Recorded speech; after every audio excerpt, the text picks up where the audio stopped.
परंतु पाठीमागच्या कालावधीमध्ये या मान नदीमध्ये आतापर्यंत या ठिकाणी टेंबूचं पाणी कधीच आणलं नव्हतं. परंतु आपण मागच्या वेळेला उमेशराव टेंबूचं पाणी येतंय का नाही ही लोकांचा विश्वास नव्हता, परंतु मला कॉन्फिडन्स होता की येतंय पाणी. म्हणून ट्रायल म्हणून आपण शेतीवाडीपर्यंत आणलं. आपल्या गावाला त्याचा लाभ कमी झाला.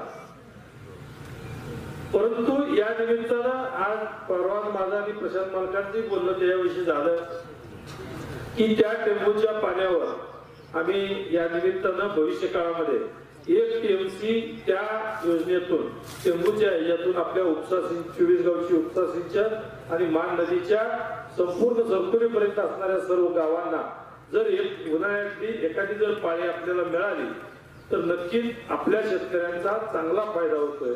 कारण आपण बघतोय मान मधलं पाणी जेव्हा पाणी आटायला चालू होतंय त्यावेळेला किती बी पिकाला द्या तर पिकं काय त्या निमित्तानं तेवढी साथ देत नाही, तेवढी उभारी घेत नाही. त्यामुळं कारण खारं पाणी असल्यामुळं किती जरी दिलं तर ती पाणी त्या ठिकाणी पिकाला चांगल्या पद्धतीनं पोषक राहत नाही. आपलं समाधान फक्त पिकाला पाणी देतोय अशी अवस्था होती.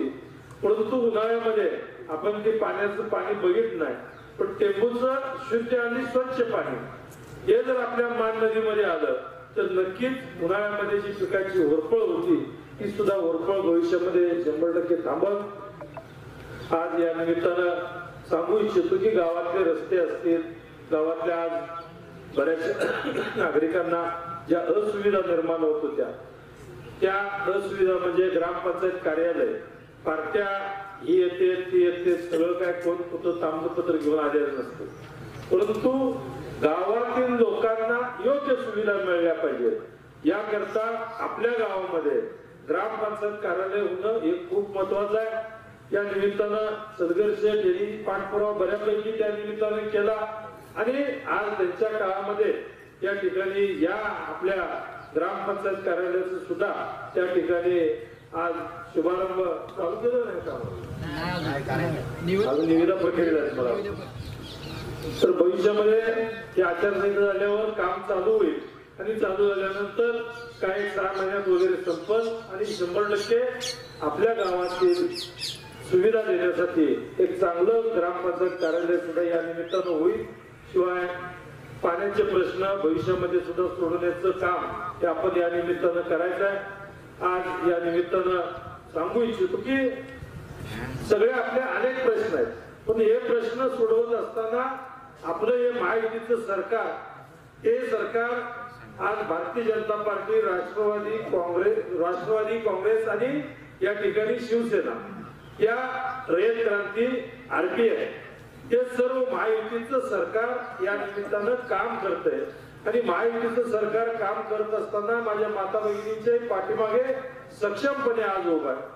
त्या माझ्या माता भगिनी त्यांच्या पायावरती उभा राहिल्या पाहिजेत, सक्षम झाल्या पाहिजेत. त्यासाठी शासनाने त्या निमित्तानं बचत गटाच्या मार्फत चांगल्या मोठ्या प्रमाणात अर्थसहाय्य करून त्यांना सक्षम करण्याचं काम या ठिकाणी करते. अनेक योजना निर्माण केल्या. त्यामध्ये मुलगी जन्मली त्यावेळेला सुकन्या योजना, मुलगी शाळेत जाऊ लागली त्यावेळेला त्या निमित्तानं त्या मुलीच्या उच्च शिक्षणापर्यंतची शाळेची फी माफ असेल, मुख्यमंत्री लाडकी बहीण योजना असेल आणि वयाच्या 65व्या वर्षानंतर वयश्री योजना असेल, या योजना देऊन महिलांना सुद्धा त्या ठिकाणी आधार देण्याचं, दिलासा देण्याचं काम आज या ठिकाणी हे महायुतीचं सरकार करतंय. शेतकऱ्यांच्या बाबतीत आज आपण बघतोय 7.5 HP पर्यंत ज्यांच्या मोटर आहेत. आता आपल्याही मला वाटतं 7.5 HP आपले जास्त असणार आहेत मोठ्या शंकर. ज्यांची 7.5 किती ताकद होती, आम्हाला किती होतं ताकद? लाख 2 लाख. आपलं किती होतं? 1 लाख 2.5 म्हणजे लाख 2 लाख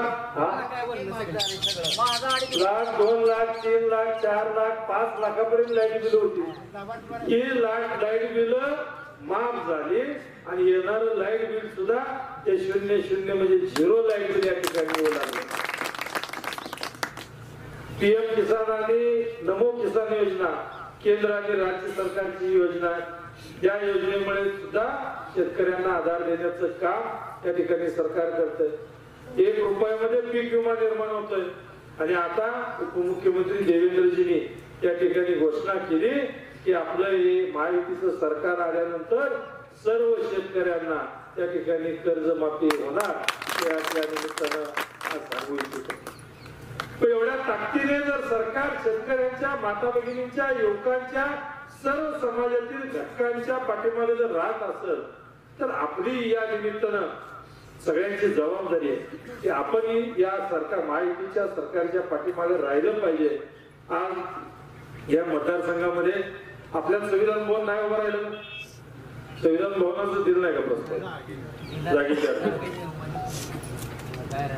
तुमचं गायरा नाही जागा आगावी बिल्डिंग पडलेली एक गुंठा जागा गावी तिथं 5 जण बाबायचे वनीकरणचं येतं उतारा ग्रामपंचायत नाव उमेशराव जर 23 तारखेनंतर विषय घ्या. आपण ते मार्गी लावून बघू करू. आपण मार्गी लावून बघू कसं करायचं. तर या सगळ्या माध्यमातून या ठिकाणी आज मतदारसंघामध्ये जवळजवळ 50 ठिकाणी आपण संविधान भवन दिलेले आहेत.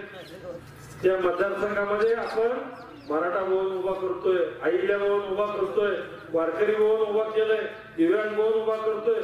तर या मतदारसंघामध्ये या ठिकाणी अनेक जाती, धर्म, पंथ या सर्व घटकांच्या लोकांच्यासाठी या ठिकाणी हे सरकार, महायुतीचं सरकार काम करतंय.